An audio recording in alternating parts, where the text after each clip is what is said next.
All right, today we're here with Christine Galvin, owner of Galvanized Fitness. We're going to sit down and talk to her about some questions, her training, her experience with competing in various sports. So I just want to welcome Christine today.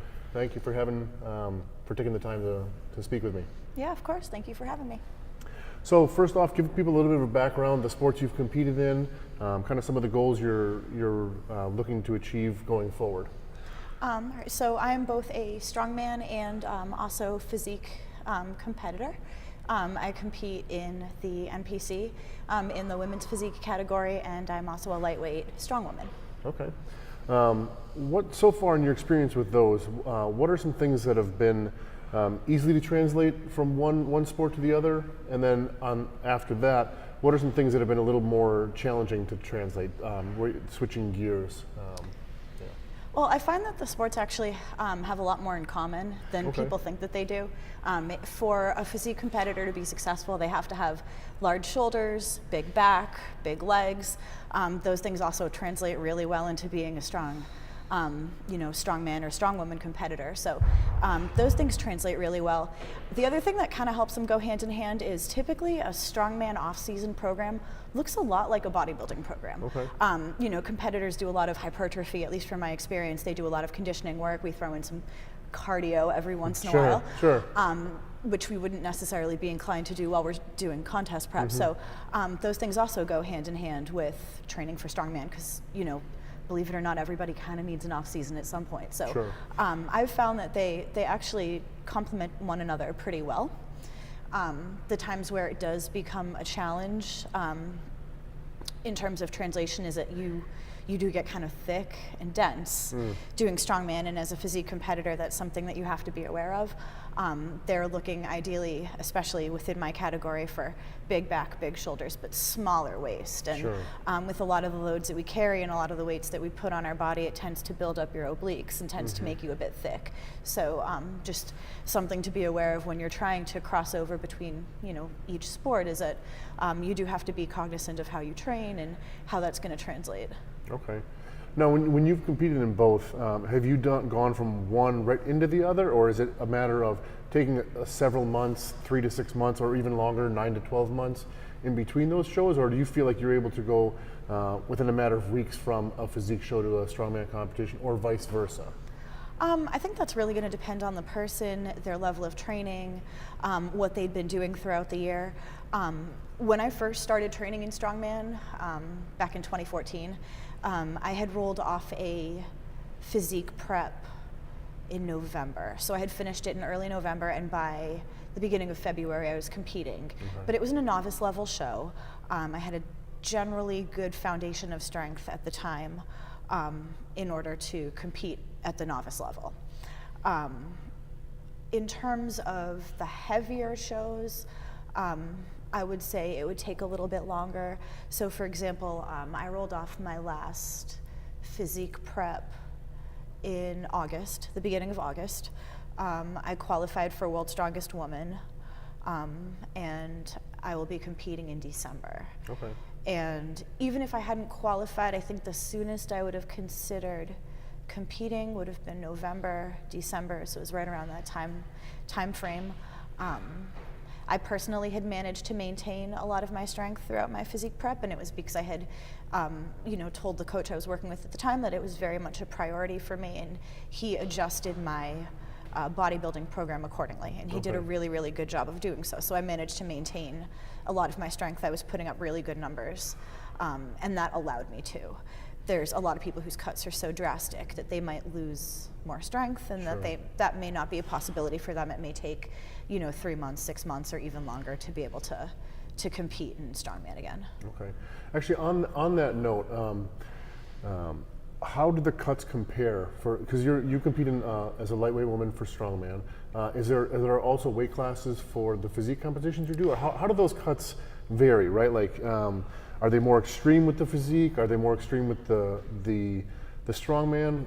Because with strongman, you obviously still have to perform at the end of the day, and not that you don't have to perform on the stage, but it's different, right? Can you kind of speak to that and how those cuts are different and how your body is affected? Very different. Yeah.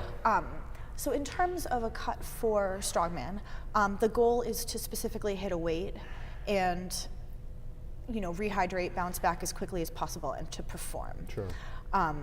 With bodybuilding, by the time you're on stage, you're sort of at the most dehydrated that you could be.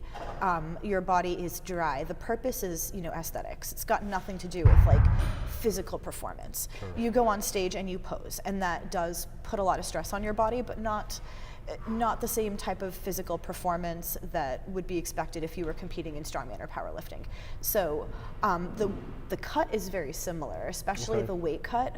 As you start to cut water, the process of loading water and sodium is very similar. The process of cutting water and sodium is very similar, but the end result, or the desired result, is almost the opposite. The desired result for a strongman is that you rehydrate and bounce back as quickly as you possibly can, so that you can move large, heavy objects. Whereas with bodybuilding, the intention is just for you to make it on stage, for you to be able to demonstrate, what your body looks like in great detail, and after that you're able to sort of rehydrate and replenish, but it's after the performance is over. Sure. Okay.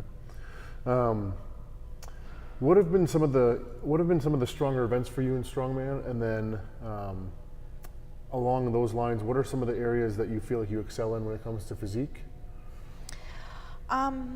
So interestingly enough, in strongman, I wouldn't say that I necessarily had a strength for a while.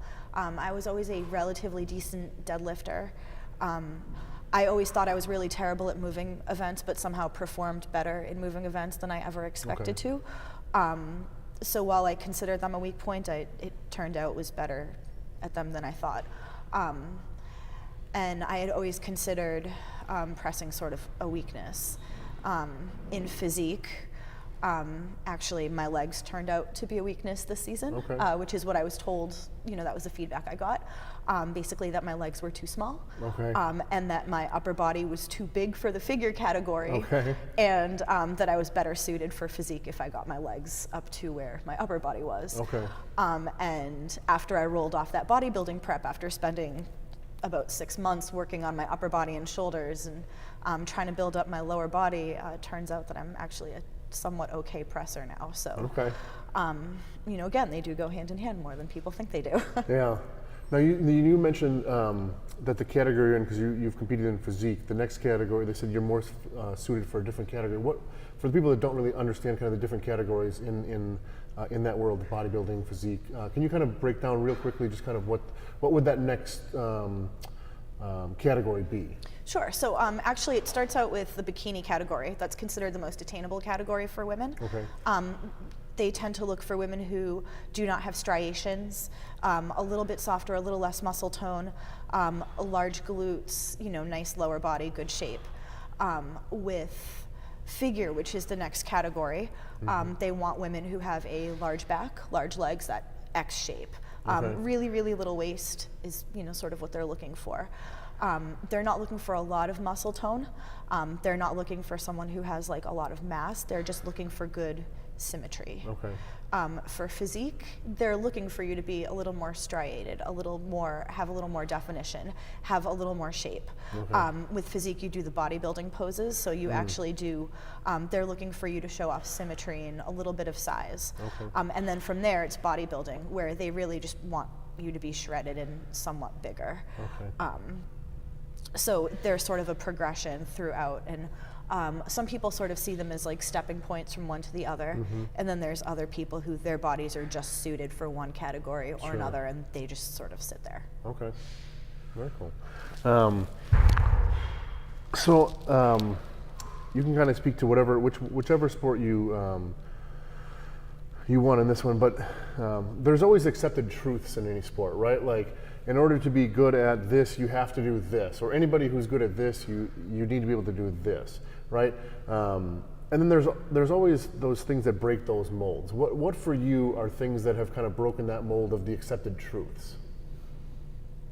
Good question. I think one accepted truth, or it seems to be in strongman, is that if you don't do strongman all the time, that you're not going to be good at it, that you're not going to be good at using the implements, that you need that specificity all the time. And one thing I've learned is that taking a step back from that and actually focusing on hypertrophy, focusing on building muscle, focusing on building strength overall, actually does translate a lot better than just touching implements all the time or competing all the time or doing contest prep all the time. So taking time off from strongman doesn't necessarily mean that you don't take your sport seriously. Yeah, I think that's interesting, right? I think I've found progressions with people that I think in the very beginning that specificity is important, right? Because if you have literally no experience with the implements, sometimes just getting more experience, more hands-on training with the actual implements does help. But to your point, there comes a point at which doing that, solely focusing on that and not building up your base level of strength, or for other people their base level of conditioning, whatever their weaknesses are, if you're not focusing on that, you won't actually get better at the actual implements, right? Yeah, agreed. So I think that's important. I think it kind of depends on the maturation of the athlete, like where they're at in their journey, right? Yeah, agreed. That's a good one. If you were to give any advice to beginners in your sport, whether it's going into a physique competition for their first time, or whether it's someone competing in strongman for the first time, what would be that one like nugget or two, or maybe it's more, that one nugget of just said like, learn from my mistakes, do this, don't do it like I did it, right? So one really great piece of advice that I was given, it was in an article written by Gina Melnick from New England Women of Strength, and it was don't wait to be ready. Okay. I think that is a great piece of advice. I think a lot of people hesitate to compete in a sport like strongman because they're intimidated at the idea of zeroing or at the idea of looking foolish. And, I think that it really holds people back, that fear of being embarrassed or not being successful. And what people don't realize is, and Gina says it in the article, these are feats of strength.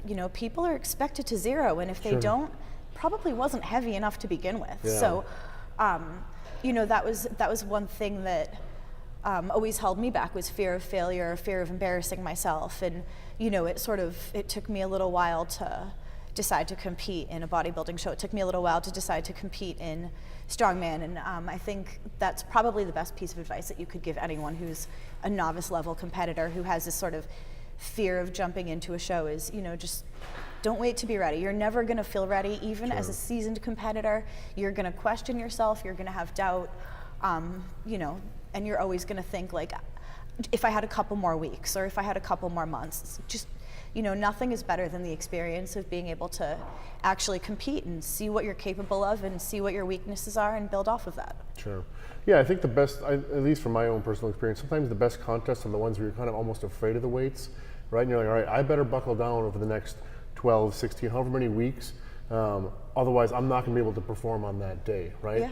Yeah. And there is that pressure, in like a positive way, the pressure to stay focused on that in order to reach those levels. Because if it was all events and weights that you could easily hit like on your worst day in training, how much fun is it? How much better are you going to actually be at the end of the day competing in that, right? Yeah, absolutely. I also know there's a lot of contest promoters that will purposely set weights that they know like a certain percentage of athletes will zero it, right? And that almost just shows you the level of the people who are able to perform, just how strong and how well conditioned those people actually are. Yep. Right. So that there's that showcase of, oh wow, these people are pretty strong and they're still not able to get it, but these people are extremely strong because they were able to handle that weight that maybe these handful of people that couldn't get.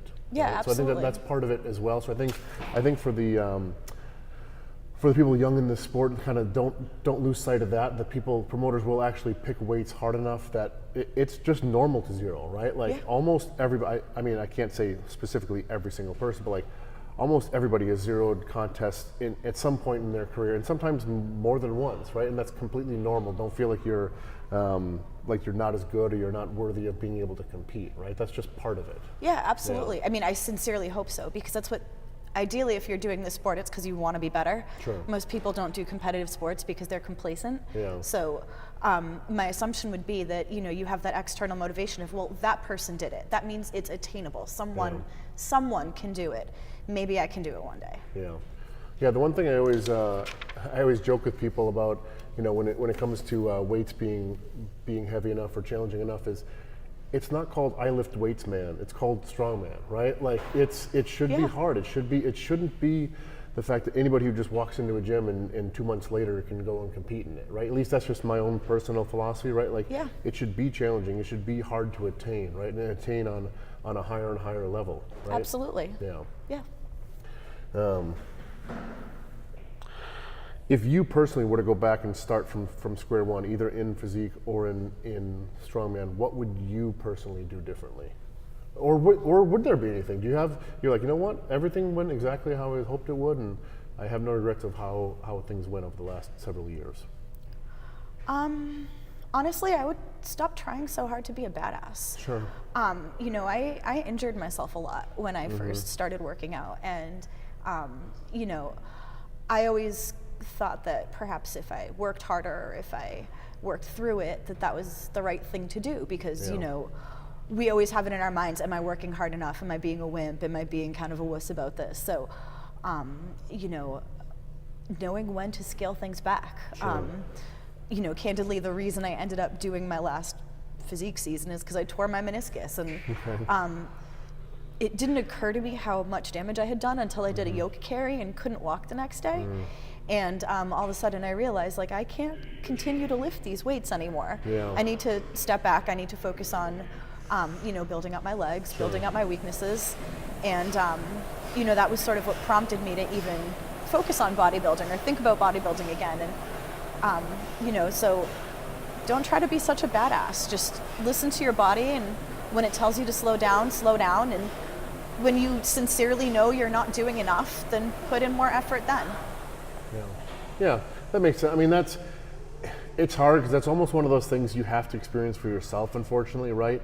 No matter how much like the veterans in the sport will tell you, like, hey, slow down, you know what I mean? Like, it's almost one of those things where, like, you just gotta find out for yourself, right? Like, you tell a kid, like, don't put your hand by the fire, don't put your hand by the fire, right? And they're like, I kind of want to put my hand by the fire, right? Just to know, like, let's see what it happens feels anyways. like. Yeah, right? Then you're like, all right, that's why they say don't put your hand by the fire, right? Like, but you had to have that internal drive of, like, I just kind of got to figure this out myself, right? And it's there is that struggle, right? Yeah, absolutely. What inspired you to get involved in the sport to begin with? Was there any one particular moment or person, or was it just kind of happened randomly, and you can't really think of anything specific? So actually, friends got me into both sports. A friend got me into competing in bodybuilding. After my second year of bodybuilding, I had a really bad experience with my coach, decided I hated bodybuilding and that I was done forever. Went to the TPS show. This was back in August of 2015. And I looked at my husband and I just told him that I had chosen the wrong sport. And, you know, I had friends that were competing at that show, and the community was like a huge draw, and seeing people do these really cool things. I remember one of the events being Atlas Stones, and I was like, I want to do that. That looks really fun. And, you know, just I was in awe of the whole thing. And, you know, I was just standing there watching people doing these incredible things, going like, this is something people do. This is something people I know. They do this. This is so cool. And, you know, that show had tire flips, and it had, you know, I think it was a tire deadlift or something like that. And it was these unique implements to me at the time. And, you know, bodybuilding is all about being pretty, and strongman, you know, it's a lot more primal and dirty and, you know, just more fun to watch. So at that point, I decided as soon as I was finished with bodybuilding that I was going to start competing in strongman. And you know, the end of my prep wasn't a great experience. Rolled off of that, and I'm pretty sure I reached out to you about 2 weeks later. Yeah. So. What are some things, and again, this could be, you can speak on either sport, what are some of the biggest things you think can be improved upon, right, to help the sport grow? Certainly from the strongman side of things, the sport grow, because obviously, you know, bodybuilding, like the umbrella of bodybuilding physique is pretty large and pretty, people know it for the most part, right? Like your Joe Six-Pack walking down the street knows what bodybuilding is. When you say strongman, they're like, oh yeah, the guys who like bike and run and swim. Like, no, that's Ironman, right? Like, Yeah. So it's still not quite in the mainstream yet. So what are Yeah. some things, and whether it's publicity, whether it's something else that you see that could be improved upon just in the sport in general? So I think, one thing is obviously trying to bring the sport into like a more commercial environment, which, CrossFit has had some success bringing strongman implements into like a more mainstream, like CrossFit box type thing. But I think, one thing about strongman is that people associate it with world's strongest man. People associate it with, guys your size, Yep. Pulling large trucks or moving things that it just doesn't seem attainable to a lot of people. Yeah. And when I tell people that I do strongman, they're like, well, like, what do you mean? Like, Sure. how do you do these things? And, explaining to people that you don't start by picking up a 400-pound Sure. Atlas stone, Yeah. that we do have smaller implements available and making it sort of more attainable. And I'm not sure that, in terms of just growing the sport, I think that's one thing that we need to do a better job of, is making it, I don't want to say appear more attainable to people, because frankly, we don't do it because it's attainable. But in order to grow the sport, especially on the women's side, I think that there does need to be a little bit of that in terms of, getting it out in front of people, and like whether that's, just kind of getting more people to come to strongman shows and kind of see what it's all about, and, promoting them so that there's more of an audience before you even try to get somebody to touch anything, or, whether it's just having more smaller, lighter implements available to people to try. Yeah. I think we need to do a better job of feeding the pipeline, because you definitely see these like little cycles where there will be some shows that have a ton of competitors, especially on the women's side, and other ones that have very, very few. And, that tells me that there's some communities that are doing a good job of feeding the pipeline and, making the sport accessible to novice level competitors, and that there's others that probably could do a better job. Sure. We need to find a way to reconcile that, because otherwise we're not going to have a consistent pool of amateur competitors to grow the sport. Sure. Yeah. I think that's, it might seem like an odd reference, but in that movie Ratatouille, right, where like they say not everybody can become a great chef, but a great chef can come from anywhere, right? I feel like that's kind of that's kind of my philosophy with strongman, right? Like, not everybody is going to be able to be world's strongest man level, but anybody out there can start, and whether it's a 120-pound woman or a 350-pound guy, there are weight classes and opportunities for pretty much anybody who wants to. Masters, right? It doesn't matter if you're if you're older, if you're younger, what it is. I think that's one thing, is getting that information out there to people, that it's not just for people my size, right? Yeah. It's for everybody that wants to be able to do it, if that's something they choose to do. Yeah. Yeah. And I mean, to that effect, I mean, you have all of the equipment, like you have empty kegs, you have smaller Atlas stones, you've even done the seminar for kids. I think there needs to be a lot more of that, where, we are able to say bring, as there's a lot of trainers in the strongman community, we are able to bring our own clients from a commercial gym to somewhere like here, and let them get their hands on implements and try something new, and make this accessible to them. I think if more gyms had some of the lighter equipment, lighter sandbags, lighter Atlas stones, lighter logs, that might be more of a possibility, because even the ones that do have some equipment, it does tend to cater more to the average strongman, which would be a guy who's 200 pounds or more. Sure. So yeah, that makes a lot of sense. All right, let's switch gears a little bit. Let's have some fun with some different questions. What's your favorite music to listen to when you're training? So honestly, I have a lot of really random playlists. I listen to a lot of music from the 90s. Okay. I also listen to a lot of ska. Okay. So my playlist could range from anything from like Streetlight Manifesto, which is New Jersey ska, to, boy bands from the 90s. Okay. It really depends on the day. Okay. Now, does that music change whether you're not training, or is that the type of music you listen to pretty much during any situation? Oh, my music is seasonal. It's based on like the weather. So like I have summer music, I have winter music, I have like fall music. It kind of depends on the time of year. That's interesting. I don't think I've ever heard that before. That's an interesting way to look at your music. What's your favorite meal? Like maybe you've just weighed in for a strongman contest, right? And you can have whatever meal you want, or just maybe it's a cheat meal or whatever. What's your favorite? Like sit down and you're like envision. What's your favorite meal? Oh man, I mean like right now, currently a Five Guys burger and fries, but like that could be different by next week. Sure. Okay. If you could only do one exercise for the rest of your life, right? Or like have one piece of equipment. Let's say one piece of equipment, right? And I got to hold you to the fire on this. You can't pick like 7 things, right? So one thing. What's one thing that you want more than anything else, right? Or if you had to strip away everything but this. Honestly, a barbell. Yeah.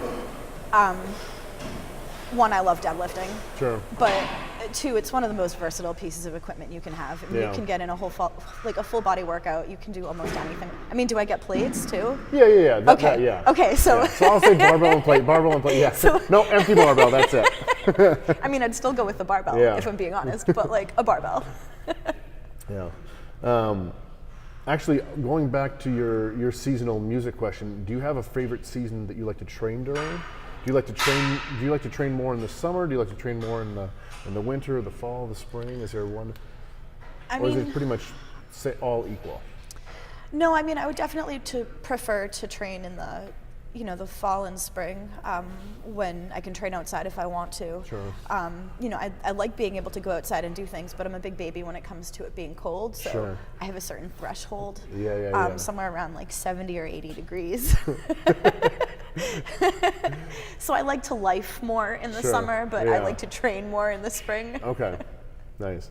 Do you have any favorite, along those lines, do you have any favorite clothes you like to train in? Like do you always wear like the same shirt or same shorts or same shoes when you train? Or is it pretty much just whatever you got available? So actually I do like a specific type of shorts. Old Navy makes these like longer shorts that I prefer to train in just because like we do a lot of things in strongman that either scrape the crap out of your shins or scrape the crap out of your body. So having like the longer shorts and then having something covering my shins because I scar really easily. Yeah. So the Old Navy shorts I find to be the most comfortable ones, and they're the longest ones. I also tend to wear knee socks when I'm deadlifting. Yep. And I have a favorite pair of Batman socks that I wear when I deadlift. All right, so last question, right? If you could train anywhere in the world for 3 months, right? You get 3 months paid vacation, and I say you can train anywhere in the world. Where are you going to train for those 3 months? So honestly, I have not trained in enough places to want to train in one specific place for 3 months, but I would say given 3 months vacation to train anywhere, I would probably do a tour and train in a lot of different places so that I could answer that question after I got back. Okay, fair enough. All right, thanks for sitting down with me today, and good luck in December. Thank you.